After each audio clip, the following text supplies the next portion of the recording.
gadget ngayong mga panahon ito. Ayun po ba? Yan po iba may cellphone. Pakita sa kamay. Yung iba po walang cellphone, o meron din? Meron din, no? Ilan din ang mga nanay na kapag ang mga anak ay aapuso, ang binibigay na pangkikil na pag-apuso ay cellphone. O ito na cellphone. Maglaro ka. Ilan? Ayun, si ate, si ma. O, di ba?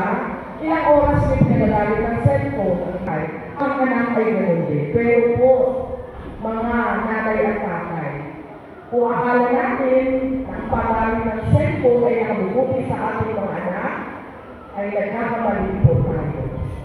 Ilipahan po natin ang paggamit, no? Ang pagpapalaro ng cellphone sa ating mga anak. Meron ako